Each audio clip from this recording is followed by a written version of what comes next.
দেখতে খারাপও লাগে, প্রচন্ড খারাপ লাগে। তোমার আনসারটা আগে আমি দেবো। যেহেতু অয়েলি স্কিন তোমার, তুমি ওশিয়া হার্বালসের গ্লো পিওরের যে ফেস ওয়াশটা আছে, প্রথমে চেষ্টা করো ফোমিং ক্লিনজারটা নিতে। এটা যদি পাও তো ওখানে খুব ভালো পান্ডুয়াতে, যদি কোনো কারণে না পাও তাহলে গ্লো পিওরের এমনি নর্মাল যে ফেস ওয়াশটা আছে ওই ফেস ওয়াশটা তুমি নাও। তুমি টোনারটা না, রাইস ওয়াটারের যে টোনার, ওই টোনারটা যে স্প্রে করবে। এটা করার সাথে সাথে এই যে আমি ব্রাইটনেস নিয়ে আজকে আলোচনা করছিলাম, যারা প্রচন্ড ব্রাইটনেস চায়, রাইস ওয়াটারের টোনারটা এত ভালো টোনারটা এসছে, এটা পুরো একদম তোমার ব্রাইট লাগবে স্কিনটা। তারপরে তুমি গ্রেপ ময়েশ্চারাইজারটা দেবে। সানস্ক্রিনটা তুমি ওশিয়া হার্বালসের SPF যে আমাদের 50 যে পাপায়া জেল সানস্ক্রিনটা আছে, এই সানস্ক্রিনটাও করতে পারো, নাহলে ভিটামিন সি ইনভিজিবল যে সানস্ক্রিনটা আছে এই সানস্ক্রিনটাও মাখতে পারো। এটা বাইরে বেরোলে মাখবে, বাড়ি থাকলে তুমি গ্লোপিওর জেল ক্রিমটা মাখবে। এটা করো। ইভিনিংয়ে তুমি বেসেল ক্লিনজার দিয়ে ক্লিন করার পর, ও তোমার ওপেন পোর্টস আছে, দিনের বেলা তাহলে তুমি বেসেল ক্লিনজার, রাইস ওয়াটারের টোনার আর গ্রেপ ময়েশ্চারাইজার করে নিয়ে গ্লোপিওর জেল ক্রিমটা মাখবে। বাইরে বেরোলে তুমি সান প্রোটেকশনটা নিয়ে নিচ্ছ, যেটা বলে দিলাম ওটা করছো। ইভিনিংয়ে আবার বেসেল ক্লিনজার দিয়ে ক্লিন করার পর গ্লোপিওর সেরাম কোকোভাইট ফ্যানেস ক্রিমটা দাও।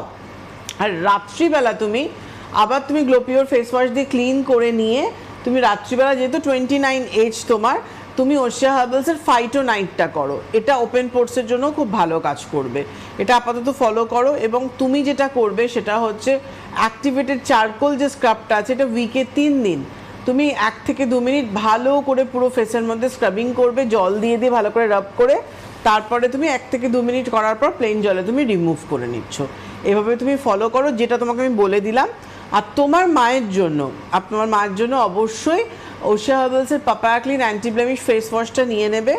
পাপায়া টোনারটা দিনের বেলা ফেস ওয়াশ করে নিয়ে পাপায়া টোনারটা স্প্রে করে নেবে, কি ওয়েট কটনে নিয়ে ড্যাপ করে ইউজ করে নেবে। যেহেতু 52 এজ এবং স্কিন খুব ড্রাইও লাগে না, অয়েলিও লাগে না, আর এখন আস্তে আস্তে আরও গরমের দিকে যাব। 2-1 পশলা বৃষ্টি হলে হয়তো একটু ঠান্ডা আমি যাচ্ছি, কিন্তু তারপরেই কি গরম, মানে গতকাল ইভিনিংয়ে কি গরম লাগছে যেন, এত হিট ছিল। তো সেই ক্ষেত্রে ফাইটো এজের ময়শ্চারাইজিং ইমালশনটা মাকে ইউজ করতে বলো। এটা খুব ভালো, এটা রিঙ্কলসটাকেও ঠিক করে, স্কিন টান টান করে এবং স্কিনে একটা আলাদা গ্লো এনে দেয়। এই ময়শ্চারাইজিং ইমালশনটা ইউজ করতে বলবে। এবং মাকে সানস্ক্রিনটা আমি ওশিয়া হার্বালসের SPF 70টাই দিচ্ছি, ওটা ঘরে বাইরে সবসময় ইউজ করতে পারবে। আর ইভিনিংয়ে আবার টার্মারিক ক্লিনজার দিয়ে ক্লিন করার পর পাপায়া সেরাম পাপায়া ক্রিমটা দিই। রাত্রিবেলা মা আবার পাপায়া ফেস ওয়াশ দিয়ে ক্লিন করে পাপায়া টোনাটা টোনিং করে পাপায়া ব্লেমিশ ক্রিমটা রিঅ্যাপ্লাই করুক। আর পাপায়া অ্যান্টি ব্লেমিশ যে স্ক্রাবটা আছে, এটা উইকে 3 দিন 2 থেকে 3 মিনিট ভালো করে স্ক্রাবিং করবে, তারপর প্লেন জলে রিমুভ করে নেবে।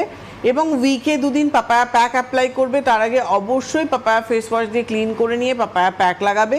10 মিনিট রেখে হালকা হাতে রাব করে ধুয়ে ফেলে পাপায়া সেরাম পাপায়া ক্রিম, এটা পুরোটা ফলো করুন। উনি কিন্তু একটা কথা বললেন যে প্রোডাক্ট প্রত্যেকটা যে কটা ইউজ করেছেন খুব ভালো রেজাল্ট পেয়েছেন।